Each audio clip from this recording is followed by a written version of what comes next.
Pol, onbaşı, milisi, karambol. Türkiye, Azerbaycan, represiya klan. Vətən.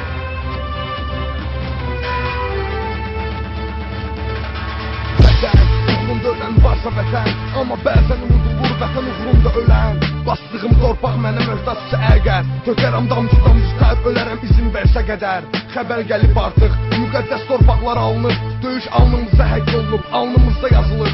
İllər keçdi tutaq ki, mən unutdum. Mən qocaldım, əldən düşdüm artıq, mən yoruldum. Öləcəm bir gün məndə, heç kəs əbədi qalmaz. İnsan unudar torpaq, lakin torpaq unutmaz. İnsan torpaq yox, torpaq insanı böyüdür. Ona görə torpaq anadır, bizdə isə övlad vəhdət günüdür. Anam verdi bayraq, dedi övladım bu bayraq sənə əmanət. Dedim kim qoruyacaq, dedi sən, dedim axı gücün yetməz. Dedi illərcə böyütdüyüm övlad uğrunda ölə bilməz. Tanc verici sual, axı bu bayraq mənə aid. Mən ölsəm, getsəm, olsam vətən uğrunda şəhid. İstəməm insan bilsin, onsuz torpaq buna şahid. İnsan unudar, lakin torpaq unutmaz. İnsan ölər, torpağın gözü yoxdur, ağlamaz. Torpağın gözü yoxdur, ağlamaz.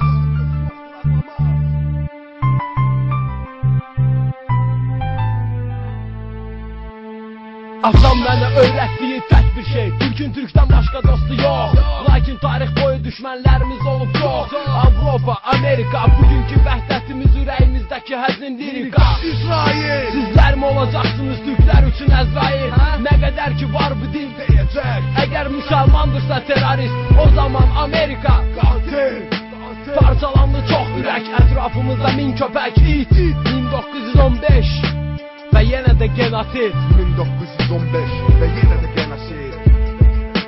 28 Mayıs 1918 tarih böyle yazdı. Bağımsız bir milletiz, insanımız yandı. Ermeniler şerefsiz, gerçek olan kandı. Kelimeler kifayetsiz, mesafeler kısaldı. Gerçekler bu parçada, anlattım istediğimi Azeri dostlarımla.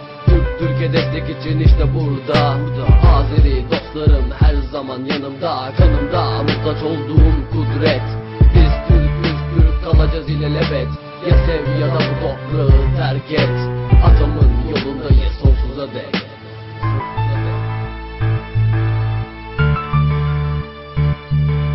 Atamın yolundayız sonsuza dek. Bayrağı bayrak yapan üstündeki kandır. Vatan uğrunda ölen varsa vatandır. Bu toprağın şahidi altında yatandır. İmralı'da yatan ise vatanı satandır. Türk'üm, Azeriler işte benim kardeşim. İçi boşalmış beyinlere yön vermek benim işim. 28 Mayıs başlangıcıdır bitişin. 19 Mayıs başlangıcıdır bitişin. Bu vatan bölünürse kendimi vuracağım. Katliamı gördük, bu bir göz yanılması mı? Soykırımı uyduranlardan hesabını soracağım. Akan şehit kanımızın her bir damlasını. Beraber yürüyelim hep birlikte. Atamın